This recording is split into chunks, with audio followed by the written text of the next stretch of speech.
Selamat sore, Shalom. Bapak Ibu yang terkasih dalam Tuhan, mari sore hari ini sebelum kita lebih lagi naikkan ucapan syukur kita buat Tuhan, sama-sama kita berdoa terlebih dahulu. Bapak yang baik, Bapak yang kami panggil dalam nama Tuhan Yesus Kristus, kami bersyukur buat sore hari ini Bapak, untuk kesempatan yang Tuhan berikan bagi setiap kami ada di sini. Kami bersyukur buat kesehatan, kekuatan yang Tuhan berikan dalam setiap hidup kami. Dan sore hari ini Bapa, kami rindu mengampuni kami, Kau melayakkan setiap hati kami untuk kami datang ke hadirat-Mu. Dan kami persilahkan kuasa Roh Kudus-Mu Tuhan berkarya bekerja dalam setiap hati kami, menolong kami sore hari ini untuk kami bersyukur kepadamu. Terima kasih Bapa, terima kasih Yesus, dalam kuat kuasa-Mu kami berdoa dan mengucap syukur. Amin. Mari umat Tuhan, sore hari ini, mari sama-sama dengan segenap hati kita, dengan segenap kerinduan kita, kita datang dalam hadirat Tuhan. Mari rasakan, mari nikmati kehadiran Tuhan dalam setiap hati kita. Terima kasih Tuhan.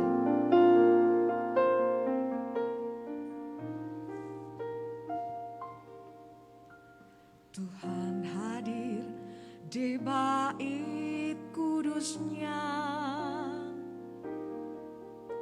saat umat mencari wajah-Nya, berseru, berdoa, bersujud menyembah dan menikmati kehadiran-Nya. Tuhan mau dekat dengan umat-Nya yang datang dengan segenap hatinya, berseru, berdoa, bersujud menyembah dan menikmati kehadiran-Nya.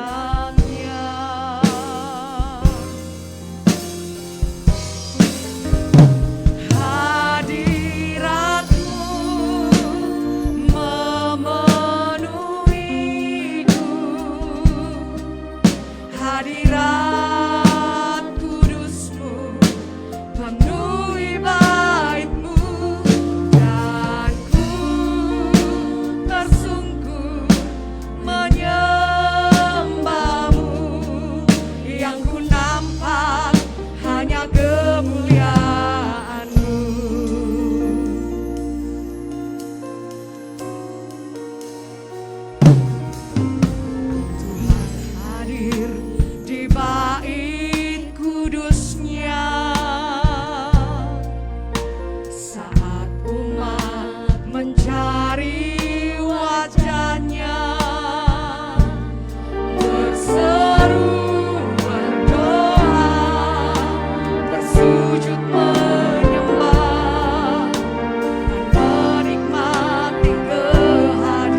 Tuhan hadir dalam setiap hidup kita. Karena di dalam hadirat Tuhan ada kekuatan yang baru, ada pengharapan, ada sukacita dari Tuhan.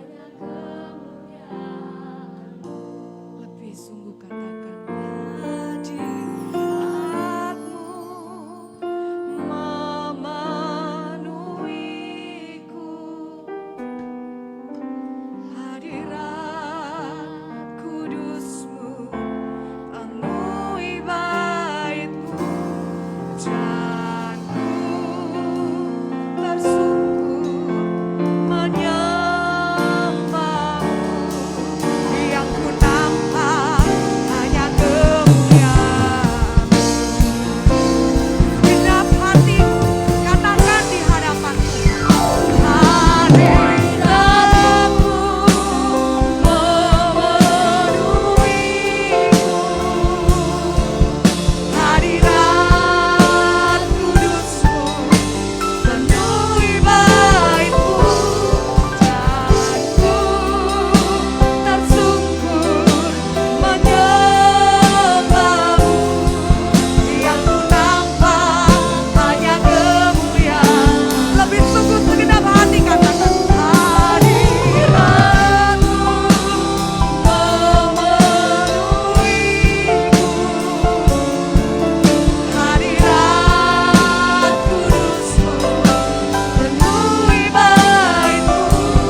setia dalam hidup kami.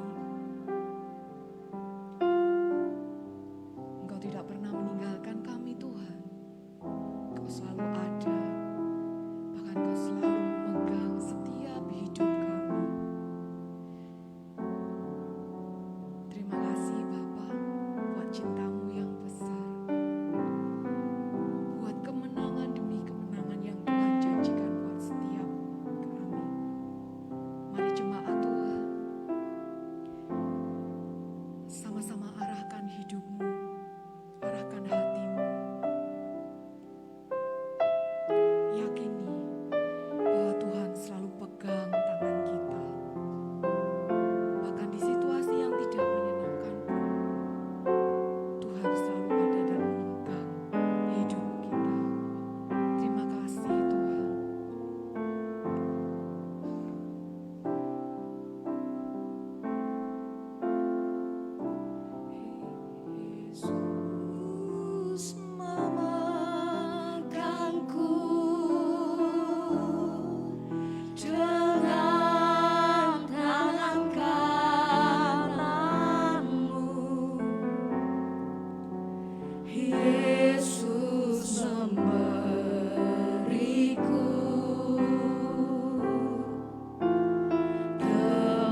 Tuhan bersama saya katakan, amin.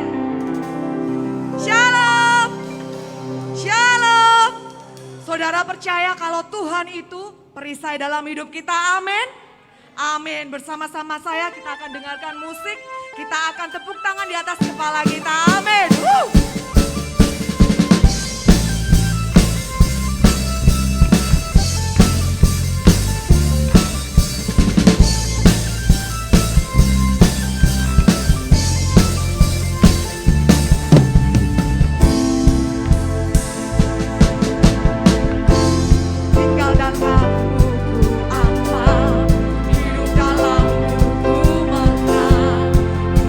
Pegang hidupku di tangan.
berkarya bekerja mengubahkan setiap hati kita. Mari kita rindukan kuasa Roh Kudus dari Tuhan menolong kita untuk senangkan hati Tuhan.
Benar Bapa, menyenangkan-Mu itulah kerinduan kami yang keluar dari dasar hati kami. Terima kasih Allahku. Kalau Engkau telah melayakkan setiap kami, hingga kami boleh ada bersama-sama di tempat ini untuk menaikkan ucapan syukur kepadamu. Semua karena anugerah-Mu. Terima kasih Tuhan. Sebentar kami hendak belajar akan firman-Mu. Tuhan tolong siap kami. Penuhi kami dengan kuasa Roh-Mu. Agar kami boleh mengerti, memahami, sehingga boleh menghidupi firman-Mu secara nyata dalam hidup kami. Kami serahkan hamba-Mu Tuhan. Layakkan hamba-Mu untuk Engkau pakai menyampaikan maksud hati-Mu Tuhan. Berkaryalah saat yang indah ini. Kita yang siap diberkati melalui kebenaran firman Tuhan. Sama-sama katakan amin. Salam. Salam. Puji Tuhan Bapak Ibu Saudara yang dikasihi oleh Tuhan. Kita bersyukur bahwa saudara dan saya masih diberi kesempatan hari ini untuk hadir bersama-sama di tempat ini. Untuk kemuliaan nama Tuhan. Amin. Mari kita langsung aja membuka kitab kita. Dalam Yesaya 59 ayat 1 sampai dengan 3. kita akan baca bersama-sama dalam hitungan yang ketiga. Saya ulang. Yesaya pasal 59 ayat 1 sampai dengan 3. Mari kita baca bersama-sama. 2, 3. Sesungguhnya tangan Tuhan tidak kurang panjang untuk menyelamatkan. Dan pendengarannya tidak kurang tajam untuk mendengar. Tetapi yang merupakan pemisah antara kamu dan Allahmu ialah segala kejahatanmu.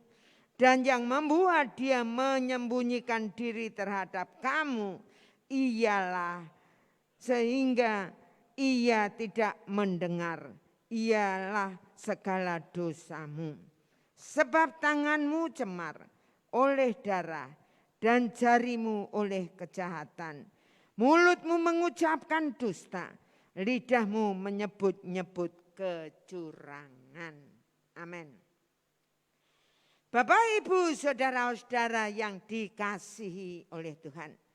Kalau beberapa tahun yang lalu adik saya membeli lahang di mana lahangnya itu di dataran tinggi sehingga memerlukan air. Di mana dia mengebor air yang kira-kira kedalamannya 50 sampai 60 meter. Nah, Bapak, Ibu, saudara-saudara yang dikasihi oleh Tuhan. Tidak gampang untuk menemukan sumber air yang begitu dalam di tanah pegunungan. Nah, di mana dalam kehidupannya tukang bornya mereka mengerjakan. Sekali mereka gagal karena di situ ada batu yang besar sampai mata bor mata air ini patah. Pindah tempat lagi. Di situ pun demikian. Ada batu-batu besar di pegunungan itu, saudara. Yang ketiga pun demikian. Mengalami kegagalan karena sumber mata air itu dihalangi oleh batu. Kemudian yang keempat baru berhasil. Karena tidak ada batu besar yang menghalanginya sumber air itu untuk bisa naik ke atas. Nah, Bapak, Ibu, saudara-saudara yang kasih dalam Tuhan. Batu yang besar itu bisa menghalangi sumber mata air. Sehingga tidak bisa memancarkan air keluar. Di dalam setiap kehidupan kita. Yesus mau dalam hidup Bapak, Ibu, saudara dan saya di dalam setiap kehidupan kita. Bisa dekat dengan Dia. Bisa kita harmonis hubungan kita dengan Dia. Karena ingat baik-baik saudara dan saya sebagai anak-anak Allah. Dan Dia itu adalah Allah adalah Bapa kita. Sehingga Allah merindukan hubungan yang manis antara anak dan Bapa. Yang setuju katakan amin. Nah, namun demikian. Jangan lupa dalam hidup saudara dan saya. Di mana kalau Allah mau menginginkan hubungan kita dengan Dia. Maka tentunya setan tidak tinggal diam, saudara-saudara yang kasih, karena ada hal-hal yang bisa menghalangi kedekatan kita dengan Dia. Pada kesempatan yang indah ini, dengan pembacaan firman Tuhan yang sangat luar biasa, kita akan belajar firman Tuhan bersama-sama dengan judul Penghalang Relasi yang Sehat dengan Tuhan. Saya ulang. Penghalang relasi yang sehat dengan Tuhan. Kita akan ucapkan bersama-sama 2, 3. Penghalang relasi yang sehat dengan Tuhan. Kita ucapkan lagi supaya kita ingat 2, 3. Penghalang relasi yang sehat dengan Tuhan. Nah, ketika Tuhan Yesus mati di atas kayu salib. Saudara-saudara yang kasih. Untuk menebus dosa dan saya. Di mana untuk memulihkan hubungan antara kita manusia yang seharusnya menerima hukuman kekal yang seharusnya kita tidak bisa lagi menghadap kepada Allah, datang kepada Allah. Tetapi karena kematian Yesus di atas kayu salib, itulah yang menghubungkan kita kembali. Dialah penghubung buat saudara dan saya. Sehingga saudara dan saya yang percaya kepadanya, kita bisa datang langsung menghubungi Allah yang kita sembah. Kita punya channelnya. Karena saudara dan saya diangkat sebagai anak-anak Allah. Dan dia itu Bapa kita, saudara-saudara yang kasih dalam Tuhan. Dengan anugerahnya yang luar biasa, Bapak Ibu saudara-saudara yang dikasihi oleh Tuhan. Maka kita punya hubungan yang indah. Namun ingat baik-baik di dalam setiap kehidupan kita. Kalau kehidupan kita punya pemahaman, kita sudah menjadi orang Kristen, kita percaya Yesus sebagai Allah kita, setiap minggu ke gereja, bahkan kita sudah melayani Tuhan di dalam kehidupan kita. Tapi ingat baik-baik, ada satu hal di dalam kehidupan saudara dan saya yang membuat relasi ini rusak. Hubungan ini rusak, saudara-saudara yang kasih, ketika saudara dan saya tidak melakukan kehendak Allah, tidak menyenangkan hati Allah di dalam setiap kehidupan kita.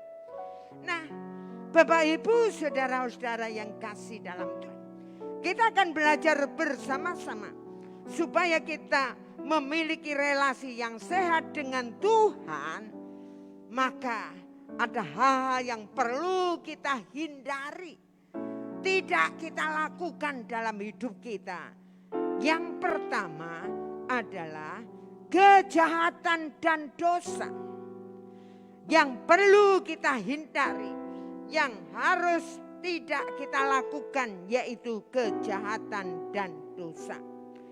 Di dalam ayat yang kedua dikatakan, tetapi yang merupakan pemisah antara kamu dan Allahmu ialah segala kejahatanmu, dan yang membuat dia menyembunyikan diri terhadap kamu sehingga ia tidak mendengar ialah segala dosamu. Nah, Bapak Ibu saudara-saudara yang dikasihi oleh Tuhan, kejahatan dan dosa inilah penghalang terbesar di dalam hidup saudara dan saya sebagai orang percaya kepada Tuhan.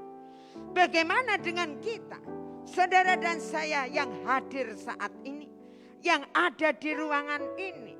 Sudahkah saudara dan saya menghindari dosa dan kejahatan?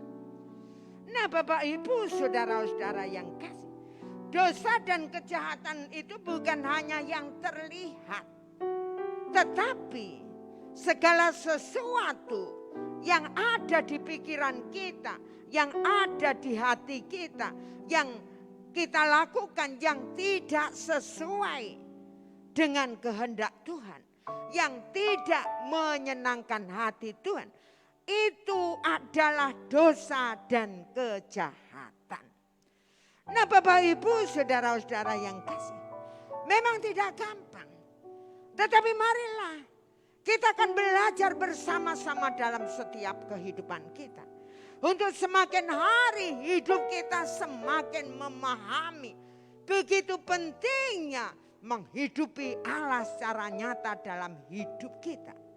Firman Tuhan katakan, kuduslah kamu sebab aku kudus. Setiap orang yang percaya kepadanya diharapkan hidup kudus, hidup menyenangkan hati Allah. Saudara-saudara yang kasih dalam Tuhan, pentingnya terus kita memahami dalam setiap kehidupan kita, sehingga hidup saudara dan saya benar-benar kita akan selalu meninggalkan dosa dan kejahatan di dalam hidup kita masing-masing. Dan semakin hari benar-benar kita ada perubahan yang nyata dalam hidup kita, yang semakin hari hidup kita semakin seperti Yesus. Kalau kita melihat di dalam Yakobus pasal 1 ayat 21 berkata saudara, sebab itu buanglah segala sesuatu yang kotor dan kejahatan yang begitu banyak itu, dan terimalah dengan lembut firman yang tertanam di dalam hatimu, yang berkuasa menyelamatkan jiwamu. Begitu pentingnya dalam hidup saudara dan saya membuang segala sesuatu yang kotor, yang menajiskan, yang menjijikkan Tuhan, di mana segala bentuk kejahatan baik yang masih ada di pikiran kita, yang ada di hati kita, semuanya harus kita buang sejauh-jauhnya dalam hidup kita. Kalau benar saudara dan saya setiap saat mau buang hal yang jahat, hal yang kotor, hal yang najis, hal yang tidak berkenan di hadirat Tuhan, hal yang tidak menyenangkan hati Tuhan, kita buang dari hati pikiran kita, kehidupan kita. Maka dikatakan firman Tuhan dengan jelas, terimalah dengan lemah lembut, membuka hati kita, wawasan kita, di mana kita akan menerima firman Tuhan yang tertanam di dalam hati kita, yang berkuasa menyelamatkan jiwa kita. Bapak Ibu saudara-saudara yang kasih, dengan hal yang jahat, hal di dalam kehidupan kita yang kotor, yang najis, yang menjijikkan, semuanya kita buang jauh-jauh dari pikiran dan hati kita. Maka kita menerima dengan lemah lembut firman Tuhan setiap saat yang datang dalam hidup kita. Sehingga yang ada dalam hati dan pikiran kita bukan hal yang jahat, hal yang kotor, tapi firman kebenaran itulah yang menguasai hati dan pikiran kita. Itu sangat penting. Jujur aja, dalam hidup kita seringkali mengeraskan hati kita. Kita seringkali tegar tengkuk, keras kepala. Hidup kita tidak mau menerima firman Allah. Benar kita membaca firman Allah setiap hari. Benar kita datang ke gereja setiap minggu. Benar kita menjadi pelayan-pelayan Tuhan. Benar kita hafal firman Allah dari Kejadian sampai Wahyu. Itu baik. Tetapi kalau saudara dan saya di dalam kehidupan kita hanya sebatas itu, tetapi kita tidak melakukan firman di dalam kehidupan kita, percuma, sia-sia, tidak ada gunanya. Karena yang Allah mau dalam hidup saudara dan saya yang percaya kepadanya, kita sebagai anak-anak yang harusnya mengikuti Bapa kita, Allah kita. Kalau saudara dan saya tidak menjadi pelaku-pelaku menyenangkan Allah yang kita sembah, nantinya kita akan ditolak. Nantinya pasti ditolak. Dan itulah yang harusnya kita renungkan dalam hidup kita.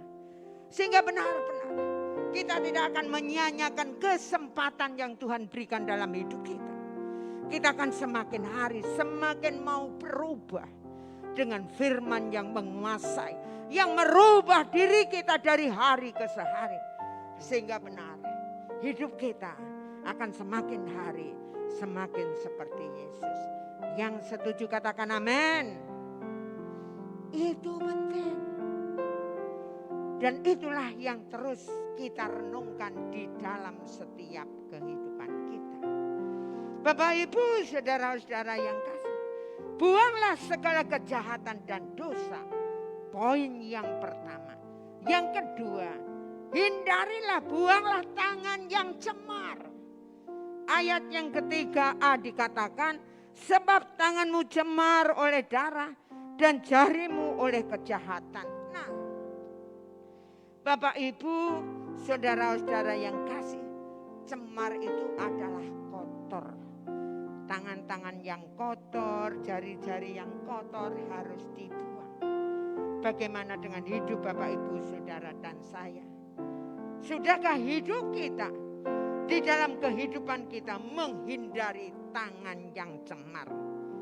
Kalau di dalam Markus 9 ayat yang ke-43, saudara, dikatakan, dan jika tanganmu menyesatkan engkau, penggallah, karena lebih baik engkau masuk ke dalam hidup dengan tangan kudung daripada dengan utuh kedua tanganmu dibuang ke dalam neraka, ke dalam api yang tak terpadamkan.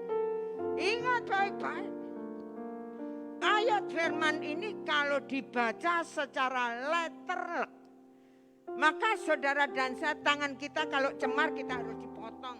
Satunya cemar dipotong. Nah, Bapak Ibu Saudara, perlu kita ketahui firman Tuhan itu ada.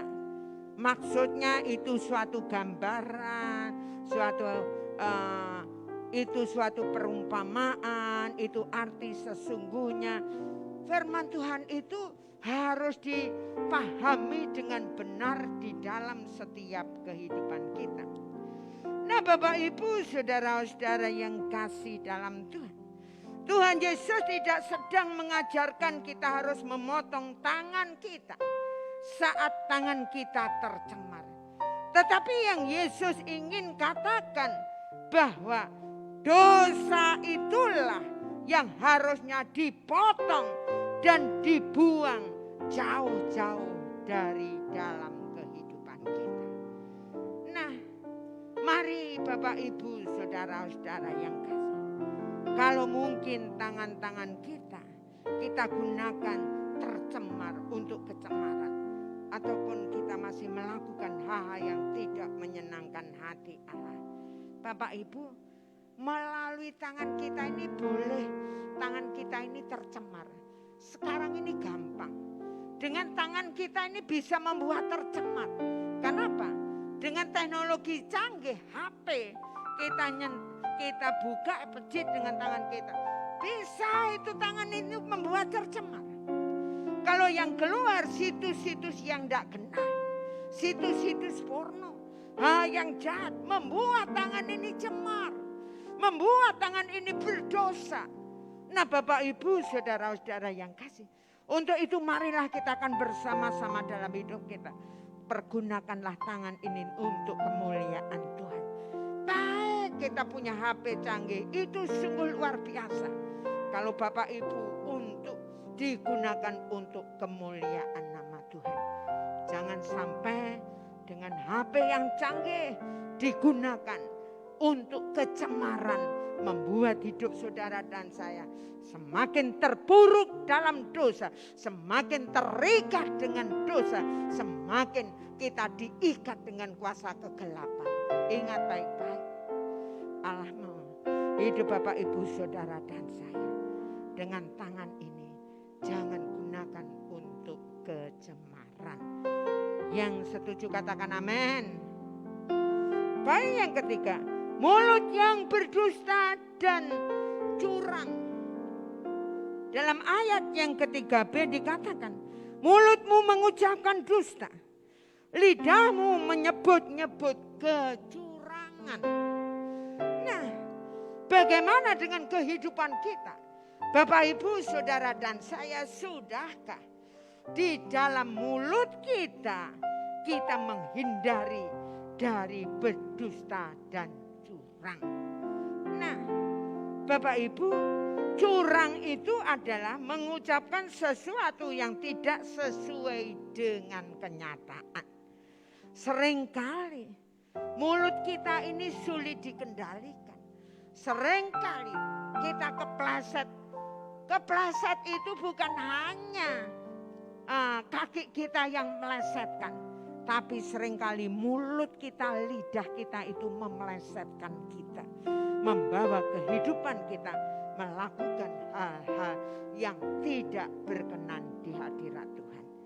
Tapi marilah Saya rindu di dalam setiap kehidupan kita akan mulai belajar menggunakan mulut kita untuk hal-hal yang menyenangkan hati Allah.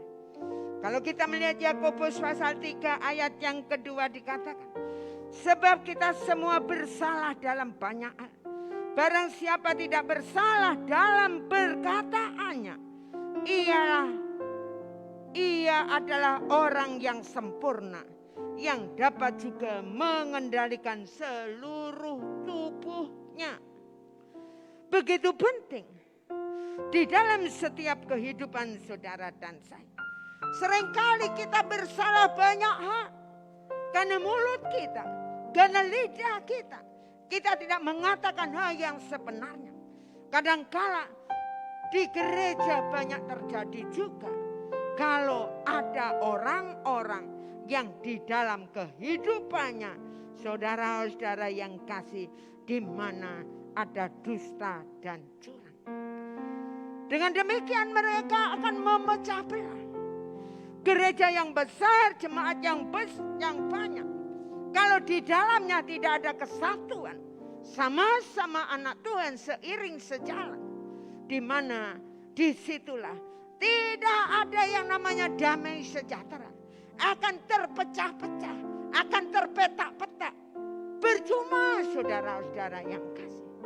Allah mau dalam setiap kehidupan kita, jangan sampai gereja Tuhan yang banyak khususnya di tempat ini terpecah-pecah. Karena ada orang-orang yang mengadu domba. Ada orang-orang yang memecah belah saudara-saudara yang kasih. Jangan sampai, ini memang tidak ada. Tapi jangan sampai terjadi. Kalau mungkin ada sesuatu yang mungkin saudara, mungkin ada orang yang ngomong kepada saudara, gembala saudara begini-begini, mengatakan begini ataupun dan lain-lain. Bapak Ibu bisa cek sendiri langsung kepada saya. Apakah benar? Tanda mengatakan seperti ini, seperti ini. Nah Bapak Ibu saudara-saudara yang kasih. Saya sebagai gembala yang dipercayakan Tuhan di tempat ini. Saya rindu dalam kehidupan saya secara pribadi. Tidak pernah merendahkan saudara. Tidak pernah membenci saudara. Tidak bermaksud menyakiti saudara. Tetapi yang ada dalam hati saya adalah mengasihi saudara semua. Saya rindu. Mungkin dengan omongan saya. Mungkin saudara salah tangkap atau gimana. Tapi satu yang saudara perlu tahu. Hati saya mengasihi saudara semua. Sehingga kita nantinya akan sama-sama. Saudara dan saya bukan hanya ada di dalam dunia ini kita bersama-sama dalam satu gereja. Tetapi nantinya pun kita semuanya, kerinduan saya kita bertemu bersama-sama di surga yang kekal. Amin. Amin. Itulah hati saya. Itulah kerinduan saya. Sehingga dalam kehidupan saya secara pribadi, tidak ada maksud untuk merendahkan, menjatuhkan saudara. Apalagi menghancurkan saudara. Tidak ada. Yang ada, saya sangat mengasihi saudara. Nah Bapak Ibu saudara-saudara yang kasih dalam Tuhan. Begitu pentingnya di dalam setiap kehidupan saudara dan saya. Karena banyak hal. Dengan kata-kata kita dari keluar dari mulut kita. Kita banyak melakukan kesalahan. Karena firman Tuhan juga berkata. Dimana kalau kita banyak berkata-kata, disitulah banyak kesalahan. Untuk itulah setiap kata yang keluar dari mulut kita haruslah dipikirkan baik-baik. Apakah itu menyakiti? Apakah itu menjadikan berkat? Apakah itu bisa memberkati? Tapi marilah, apa yang memotivasi dasar dari hati kita yang perlu dalam hidup kita. Jangan sampai ada kebencian. Jangan sampai ada kecurangan. Karena firman Tuhan katakan, hidup saudara dan saya sebagai anak-anak Tuhan. Iya, tidak. Lebih dari itu berasal dari si jahat. Untuk itulah Bapak Ibu saudara-saudara yang kasih. Kalau di dalam setiap kehidupan kita, melalui perkataan yang keluar dari lidah mulut kita, itu tidak bersalah. Maka hidup saudara dan saya adalah orang yang sempurna. Firman Tuhan loh yang ngomong. Sehingga dalam hidup saudara dan saya dengan perkataan yang kita benar-benar menyenangkan hati Allah, saudara dan saya akan menjadi orang yang semakin sempurna. Karena saudara dan saya bisa mengendalikan seluruh tubuh kita. Bapak Ibu saudara yang dikasihi, marilah kita akan bersama-sama merenungkan kebenaran firman Tuhan dalam setiap hidup kita. Untuk itu jangan banyak bicara kalau kehidupan kita mendatangkan hal-hal yang jahat. Marilah kita akan renungkan. Kita akan mulai di dalam setiap hidup kita.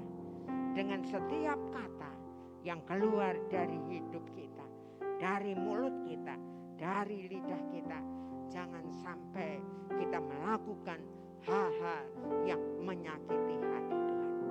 Karena seringkali kita mendengar, sepanjang-panjangnya jalan masih panjang mulut orang atau lidah orang. Tapi marilah dalam hidup kita yang hadir saat ini, yang ada di ruangan ini, kita akan belajar bersama-sama dalam hidup kita. Kita akan menghindari mulut yang berdusta dan curang. Mari Bapak Ibu saudara yang dikasihi oleh Tuhan, pada kesempatan yang indah ini kita renungkan kebenaran firman Tuhan yang luar biasa. Allah mau supaya hidup saudara dan saya menghilangkan di mana penghalang-penghalang relasi yang sehat dengan Tuhan. Kita hilangkan semuanya sehingga saudara dan saya mempunyai relasi hubungan yang sehat dengan Tuhan, yang semakin hari semakin indah, semakin hari semakin luar biasa, semakin hari semakin dikenal oleh Tuhan. Amin. Mari kita akan berdoa.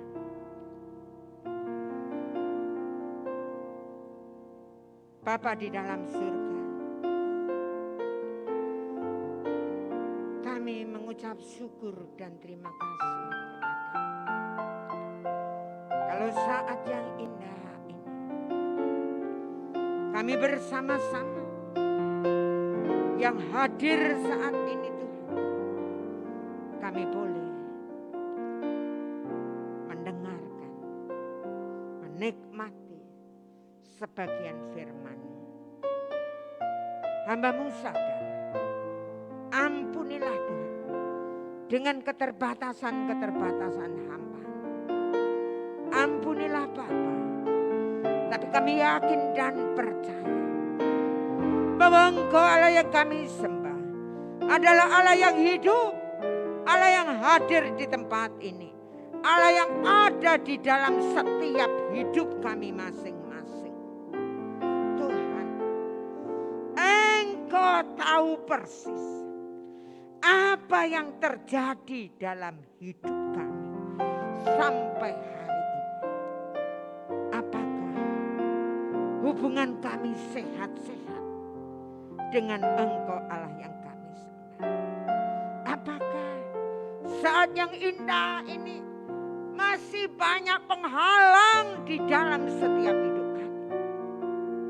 Bapa, saat yang indah ini kami mau membuka hati kami. Kami mau membuka hidup kami. Supaya Engkau Allah yang berkuasa melalui Roh Kudus-Mu menjamah setiap kami. Tuhan jamah kuasa-Mu nyata dalam hidup kami. Karya-Mu ajaib buat kami. Dan saat yang indah ini Tuhan, kami mau melembutkan hati kami. Ampunilah kalau selama ini kami sering tegar tengkuk keras kepala di dalam setiap kehidupan kami. Kami sering mengeraskan hati kami sehingga kami tidak mau menerima kebenaran-kebenaran firman.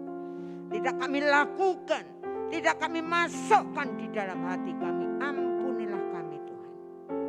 Ampuni kami. Ampuni kami. Terima kasih. Terima kasih.